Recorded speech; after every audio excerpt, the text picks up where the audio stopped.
عام لفظ ہے نا.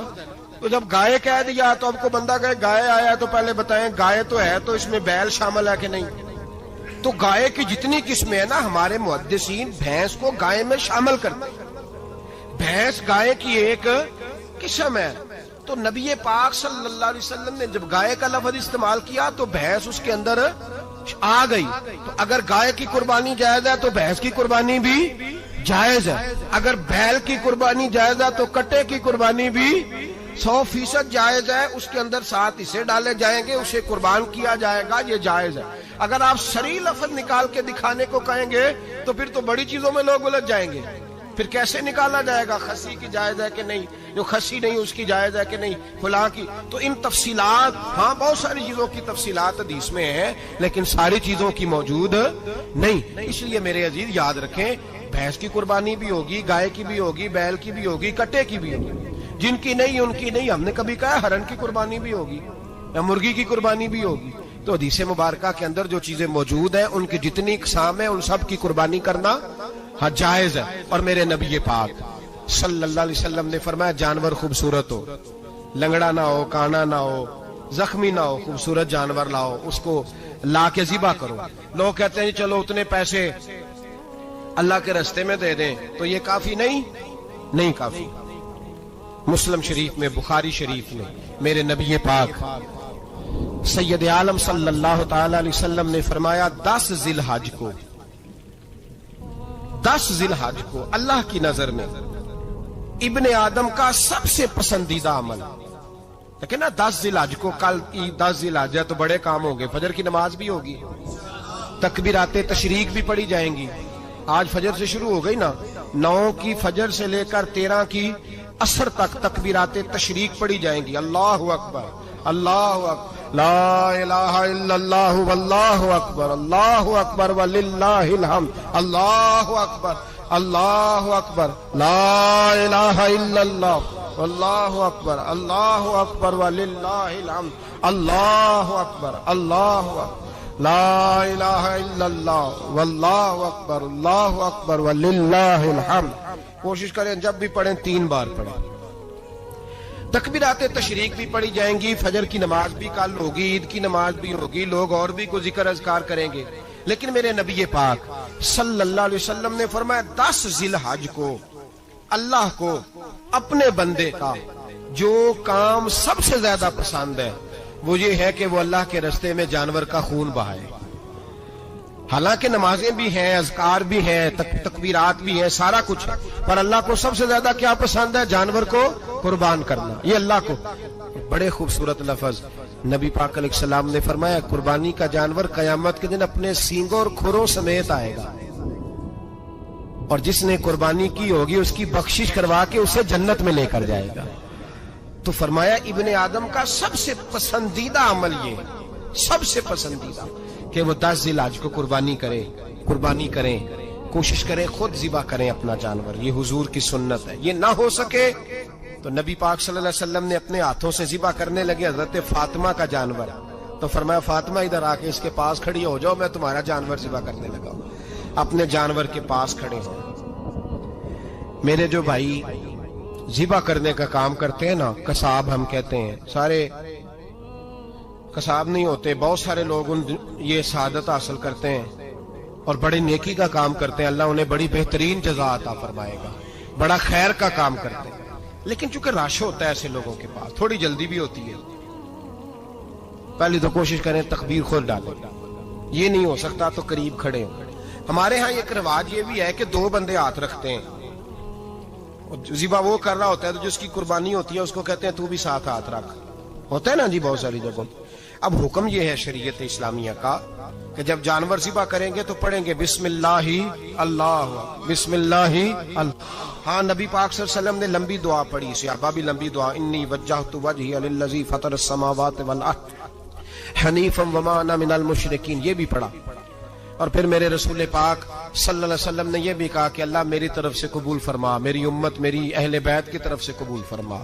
صحابہ جب جانور ذبح کرنے لگتے پہلے یہ دعا پڑھتے، پھر کہتے اللہم تقبل منا کما تقبلت خلیلک ابراہیم علیہ السلام وتقبلتا حبیب کا محمد صلی اللہ علیہ وسلم، اے اللہ ہم سے بھی قبول فرما جیسے تو نے حضرت ابراہیم سے قبول فرمائی اور جیسے اپنے حبیب حضرت محمد صلی اللہ علیہ وسلم سے قبول. یہ ساری دعا پڑھیں اور جب جانور ذبح کرنے لگے تو پھر پڑھیں بسم اللہ اللہ بسم اللہ اللہ. اچھا دو آدمیوں نے ہاتھ رکھا ہوا ہے، دو آدمیوں. اب اگر ایک نے بھی نہ پڑھی بسم اللہ اللہ اکبر تو جانور حلال نہیں ہوگا، دونوں کو پڑھنا پڑے گا. یہ مسئلہ یاد رکھیں. ایک اور بات بھی بتانی ہے آپ، وہ بھی آپ نے یاد رکھنی. قربانی کے بڑے جانور میں کتنے حصے ہوتے ہیں؟ 7. اب 7 حصوں میں 7 کی نیت قربانی کی ہونی چاہیے. 7 کی 6 حصے ڈال گئے، جو چلے تھوڑے سے زیادہ امیر لوگ نہیں تھے، نارمل تھے، انہوں نے 6 حصے ڈال لیے. 7واں امیر آدمی تھا، اس کو جا کے کہا یار ایک حصہ نہیں مل رہا تو چل تو نے تو 2-3 بکرے لیے ہوئے ہیں تو بھی شامل ہو جا. اس نے پہلے تو کہا نہیں یار میں نے اب لے لی ہیں. پھر جب اصرار کیا تو کہا چلو ٹھیک ہے بڑے گوشت کا قیمہ کرا لیں گے. تو اس طرح کرو ڈال لو میرا بھی حصہ. اب 6 کی نیت قربانی کی، 7ویں کی گوشت کی، کسی کی بھی قربانی نہیں ہوگی، گئے سارے. اب اس کے لیے شرط کیا ہے کہ اس کو بھی آپ، اصل میں ہمیں مسائل نہیں آتے، نہ ہم سیکھتے ہیں نہ پتہ کرتے ہیں، پھر خرابی ہوتی ہے. اب اس سے کہیں کہ یار قربانی سے پہلے اپنی نیت کا اعادہ کر، اپنی نیت کا اعادہ کر، بتا کہ تیری نیت کیا ہے، اگر غلط ہے تو صحیح کر لے، تاکہ سب کی قربانی تو بتا. یہ جو تو رکھ رہا ہے قربانی تو کس کی قربانی کر رہا ہے؟ دادا جی کے نام کی، ابا جی کے نام کی، اپنے پیر کے نام کی، استاد کے نام کی، یا رسول پاک صلی اللہ علیہ وسلم کے نام، نبی پاک کے نام کی؟ اس سے پوچھیں اور جو وہ نیت بتائے اس نیت کی دعا ہوگی، اس کی طرف سے کہا جائے گا اے اللہ اس کی طرف سے اسے قبول. میری بات کی سمجھ آ رہی ہے میرے عزیزوں کو؟ اور اس ارادے کے ساتھ قربانی، اگر ایک کی بھی نیت خراب ہو گئی تو مسئلہ بگڑ گیا. اس لیے ان مسائل کو، اور نبی پاک کے نام کی جو قربانی ہوگی سبحان اللہ. میں کرامات کا زیادہ قائل نہیں، ہم کرامات کے نہیں کیفیات کے قائل ہیں، کیفیات کی. اور دین ویسے بھی لفظوں کا نام نہیں کیفیت کا نام ہے. میرے حصہ فرمایا کرتے تھے ہم کرامت سے زیادہ کیفیت کے قائل ہیں. اگر مرید ساری زندگی کرامتیں سناتا رہے اور کبھی اسے مدینے جانے کا شوق ہی پیدا نہ ہو، کبھی نبی پاک کے نام پہ آنسو نہ آئے، تو پھر کرامت کا فائدہ نہیں، کیفیت تو ملی نہیں اسے. ہم کیفیت. اسی طرح ہم نظرانے کے نہیں نظر آنے کے قائل ہیں. تو بھائی یہ یاد رکھ لیں کیفیت کا نام دین ہے. نبی کریم علیہ الصلوۃ والسلام بائی دبے ایک قضائے حاجت کے لیے ایک باغ میں تشریف لے گئے. حضور باغ کے اندر داخل ہوئے ہی تھے، اونٹ بندھا ہوا تھا. تو حضرت ابو درداء رضی اللہ تعالیٰ عنہ کہتے ہیں وہ اونٹ نے حضور کی طرف دیکھا تو اس نے رونا شروع کر دی. اصل میں دکھ پوچھنے والا کو ملے تو پھر ہی رونے کا مزہ آتا ہے. ہر جگہ تو دکھ سنایا بھی نہیں جا سکتا. ایسا ملے نا جو دکھ پوچھنے والا ہو، تسلی تشفی دینے والا ہو، جس کے کندھے پہ سر رکھ کے بندہ دیر تک روئے. اونٹ رونے لگا تو حضرت ابو درداء رضی اللہ تعالیٰ عنہ فرماتے ہیں نبی کریم علیہ السلام اس کی طرف بڑھے، حضور نے اس کی پشت پر ہاتھ رکھا تو وہ اور زیادہ رونے لگا. پھر میرے محبوب نے اپنے کان مبارک اس کے منہ کے قریب کیے تو اس نے کوئی بات کی. محبوب نے فرمایا بلاؤ نا اس کے مالک کو کہاں ہے. وہ جب آیا تو حضور صلی اللہ علیہ وسلم نے فرمایا کہ تم اسے اس کی ضرورت سے زیادہ اس پر وزن رکھتے ہو، اسے اذیت دیتے ہو، تکلیف پہنچاتے ہو. پھر حضور علیہ السلام نے فرمایا اسے کھانا اور پانی وقت پر نہیں دیتے، دھوپ چھاؤں کا خیال نہیں رکھتے. اور آخری لفظ حدیث کے محبوب فرمانے لگے تم اس کے بارے میں اپنے رب سے نہیں ڈرتے، اس کے حقوق کے تحفظ کے لحاظ سے تم اللہ کا خوف نہیں رکھتے، وہ تم سے پوچھے گا اس کے بارے میں. یہ حدیث حضرت ابو درداء رضی اللہ تعالیٰ عنہ نے سنی ہوئی تھی نا. جب آپ کا اپنا وقت وصال آیا نا تو حضرت ابو درداء نے بھی اونٹ رکھا ہوا تھا. جناب ابو درداء رضی اللہ تعالیٰ عنہ نے گھر والوں سے بھی معافیاں مانگی، رشتہ داروں سے بھی، دوستوں سے بھی. تو پھر اونٹ کے سامنے بھی جا کے کھڑے ہو کہنے لگے اونٹ دیکھنا اللہ کی بارگاہ درگاہ میں میری شکایت نہ کر دینا، اس کے حضور کہہ نہ دینا کہ یا اللہ اس نے میرے حق نہیں ادا کیے۔ فرمایا میں نے کوشش کی ہے تیرے حقوق ادا کرنے کی، اور اگر کہیں کمزوری رہ گئی تو مجھ سے درگزر کر دو۔ نہیں، یہ انداز تھا ان لوگوں، جن باتوں کا ہمیں پتہ چل چکا ہے اس پر عمل کی بھی تو کوشش ہونی چاہیے۔ تو میرے عزیزوں، جانوروں کے حقوق میرے نبی کریم علیہ الصلوۃ والسلام نے بیان فرمائے۔ سب سے پہلی بات حضور نے یہ بیان کیا کہ جانور کو گالی نہ دو۔ ایک شخص نے ایک مرغ کو گالی دی تھی تو نبی پاک علیہ السلام نے فرمایا اسے گالی نہ دے، یہ تو تجھے آذان کے لیے بیدار کرتا ہے۔ پتہ نہ کچھ نوابزادوں اور شہزادوں کی نیند خراب کرتا ہے مرغا بھی، تو خیر مرغوں نے اذانیں پڑھنی چھوڑ دی۔ تکلیف کی بات ہے، خوشی کی بات نہیں، درد کی بات، یہ اذیت کی بات۔ یعنی وہ وطن بھی کو وطن ہے جس میں اذان کی آواز ہی نہ آئے، وہ دیش بھی کو دیش ہے۔ ہم جا کے اب بسنے لگے ہیں ٹاؤنوں کے اندر، سوسائٹیوں کے اندر، جہاں اذان کی آواز ہی نہیں آتی۔ کچھ جگہ ہے جہاں اذان کی آواز ہی نہ آئے۔ ہمارے ہاں جو غریب لوگ ہوتے ہیں نا، وہ گدھا ریڑھی پہ دفعہ سبزی بیچتے ہیں۔ یہ ہمارے آج کل کنوں بہت زیادہ ہے مارکیٹ میں، تو میں دیکھتا ہوں کہ سڑک کے اوپر گدھے کو بھی کھڑا کیا ہوا، اس لیے کہ اب وہ اسی کے اوپر سارا دن رکھیں گے اس کو، اور شام تک جب تک بکے گا نہیں اس بیچارے کی خلاصی نہیں ہوگی۔ نبی پاک صلی اللہ علیہ وسلم نے فرمایا کہ جانور کو سواری بناؤ، کرسی نہ بناؤ۔ دو صحابہ بیٹھے تھے گھوڑے کے اوپر، ایک ادھر بیٹھا تھا ایک ادھر بیٹھا تھا، دونوں آپس میں باتیں کر رہے تھے۔ جس طرح ہمارے زمانے میں جو نئی نئی کار خریدتا ہے نا، تو اس کا بھی کوئی واقف مل جائے تو وہ روڈ کے اوپر کھڑے ہو کے بات کرتا ہے، چونکہ روڈ تو اس نے الاٹ کرایا نا اپنے نام۔ تو میرے جیسا آدمی کئی دفعہ پیچھے ہو بھی نا، تو ایک دن بچہ مجھے کہنے لگا کہ زور سے ذرا ہارن دی، تو میں نے کہا یار اس کے پاس نئی نئی دولت آئی ہے تو مطلب اس کو ہارن نہ دے، پتہ نہیں کہاں سے بولے گا، تو اس کا تو کچھ نہیں بگڑے گا، تو ہمارے لیے مسئلہ بنے گا۔ یہ ارج نہیں، اب یہ کھڑا ہے تو کھڑا، یہ اس کو لوگ چودراہٹ سمجھتے ہیں، یہ چودراہٹ نہیں ہوتی، اس سے